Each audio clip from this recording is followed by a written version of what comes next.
All right. Welcome back to the Morning Show here on Arise News.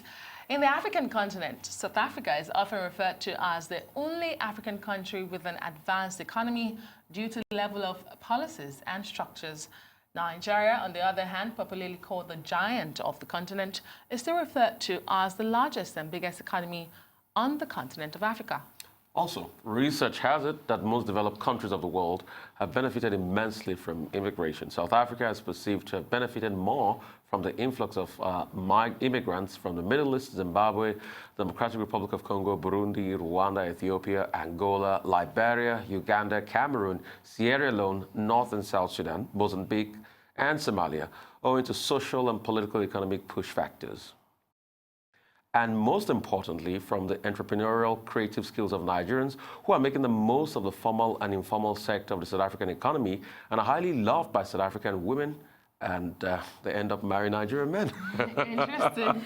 I mean, you can't resist. It's the light of this development that citizens of the host country who are not economically well placed perceive the influx of foreign nationals as a threat to their strained economic base and well-being. This presents xenophobic management challenges such as witnessed recently in South Africa, sparking off reprisal attacks in other African countries. And although it's been argued that the country's covert xenophobic management challenges occur daily in both public and private sectors, invoking thoughts about the sincerity of the government in dealing with the matter. Notwithstanding, the spread of xenophobic attacks and reprisal attacks currently generates widespread hatred, anger, and of course, wanton destruction of property.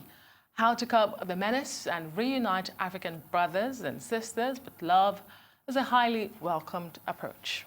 At the start of second half of the morning show is Jayanti Kirpalani, an emissary for peace for the past 45 years globally, and she's got a deeply spiritual vision. She's the coordinator of Brahma Kumaris, 9 years of peace and wisdom in the United Kingdom. She'll be talking about demystifying xenophobia with love. Welcome, Jayanti. Welcome to the show. We're coming to the show today on the heels of the death of Robert Mugabe, that started off as a freedom fighter and a liberator, but all of a sudden, due to some power struggle, became one of the worst villains. Funny enough, we have another story that is very evident in Africa. That's that of Nelson Mandela. In fact, both of them went to the University of Fort Hare in South Africa. Both of them attended the same university. But you see the way Mandela went, celebrated as the father of peace. Right. That could have been Mugabe's lot today. Why is it that there's an anger in a lot of people that takes the good out of them? Human nature is a combination of the good and the bad. And then depending on which it is that you give attention to, that's what rises up foremost. And what's happening generally across the world, you have shining stars like Mandela, but you have a lot of other people who are afraid, insecure, and due to that, then there's an anger and a dictatorship, a repression that comes about. And so that's what we're witnessing, the negative side of the human beings. Interesting. The fourth International Spirit of Humanity Forum held in Iceland earlier this year, you said, and these are your words, the first step is to have harmony within the self, feelings and conscience, emotions and reason, and then make the link with the divine to develop spiritual power. You also said this increases the capacity to have an open heart and mind to create harmony within differences, which brings us to the xenophobic attacks that have been happening in Nigeria and in South Africa and in other African countries around the world. How do you create harmony within differences? I think communication is a major factor. And I spoke about the whole concept of creating harmony inside first, because if my emotions are going in one way and my conscience is going in a different way, I'm never going to be at peace with myself. And so I have to find a way to be able to reconcile both of these by giving time to myself in reflection, in prayer, in meditation, so that then I can align my conscience together with my behavior on the ground. And if I'm not able to do that, that unrest, distress within is going to make me cause distress to others also. And so I know that what's difficult at this moment, but I think one side of the conflict has to say, we're going to stop and take time, and we're going to then engage in dialogue. because through dialogue and communication, you can resolve issues that otherwise seem to be insurmountable. And so I think that this is the need of the moment. But for that one side to take that step takes a lot of courage and determination and faith and commitment to peace. But I think it's possible.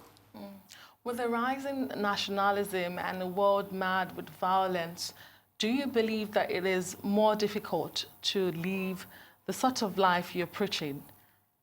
Especially at this time when there's such a great angst and anxiety and stress in all sorts of ways, I think this is the moment in which we need meditation and the journey inwards to be able to see the self beyond just the external form, and to see the living being that I am, and to see others with that dignity and respect, that they are that living spark of energy, and we're all the children of the one Creator. And to come back to this awareness at this moment of time, when there's such an excess of negativity in so many different ways, is absolutely vital. And in fact, you can see signs of this. You can see on the one side the negativity that's pulling us all down and impacting all of us, but you can also see the interest in self-development and positive thinking in people who are concerned about the future of the world. Xenophobia is one thing. The other thing is climate change. And we are seeing huge crises of nature all around us. And you can only deal with all these huge issues that humanity is facing when you come together as a human family. Then there's going to be cooperation, because none of these issues can be dealt with in isolation. The insecurity of people, it's partly to do with finance. That's also connected with climate change. And so all of these things, I believe, have a very deep spiritual root. And because we ignore that spiritual dimension, the problems keep multiplying and expanding. And I think some people around the world are now beginning to recognize that you have to go deep inside. How do we connect with that deep root you're talking about? And let's make this practical. In the case of xenophobia currently happening, where South Africans, black South Africans, think that their African brothers have come to take over their land and their jobs and their wives. How do you connect? How do you demystify that in practical terms? Because people are being killed, properties are being destroyed. I don't think you can start with the South Africans. I think you have to first start with the victims. And when the victims say, we're going to make a difference, we're not going to retaliate with anger and aggression, what we're going to do is to come together and make a stand and say, we're not going to fight with violence anymore. We're going to use the tool of love and peace. And I'm sure that, you see, the South Africans are the people who responded to Mandela and the call for forgiveness. They're the same people. And so today the pressure is the negative one. But if we can increase the power of the positivity and the power of love, those same people are going to be able to respond to that in a very practical way. I was in South Africa in '94, just a little while earlier, before the democracy and the elections. And at that time, there was a question, is it going to be a bloodbath or is it going to be a real democracy out of all of this? And of course, the positive won at that time, and democracy came on. And so I think even a few people have that courage to say, we're going to use the power of love, the power of peace, things can change dramatically. I mean, in very practical terms, I think it was Mahatma Gandhi that said, an eye for an eye only makes the whole world blind in the end. But you'll see that even when you try to show a path of peace, some people don't take it, you know, and they bring you back a lot of anger and negative energy. I mean, somebody who was shocked with all the peace Mahatma Gandhi preached. He was killed in a very dastardly way by Government Norse and the likes. So what would you say to people that are trying to extend peace, but the other party is going mad? And they take you for granted because you want to be a man of peace, and they shut you out. What would you say to people like that? The example of Mandela is here on this continent and for the world to see that here was a man who had the courage to say, the power of love and forgiveness is going to work. Fighting is not going to work. And so we have that example. We can look at Mahatma Gandhi, but we can also look at Mandela. And there was victory in that. And so I think that to create a different type of awareness and consciousness through the media, I think it's great that you're having this discussion on air. Thank you for that. I appreciate it. But I think that media can do a lot more to push forward the agenda of peace and love. And I think that that's going to make a difference. Social media also, not just the establishment media, but the social media too can make a big difference in this. Okay, so besides, obviously making sure that people are aware of their consciousness and exhibiting love, you said something earlier that it's, there's all this negativity that is surrounded, or the Nigerians, South Africans are surrounded by.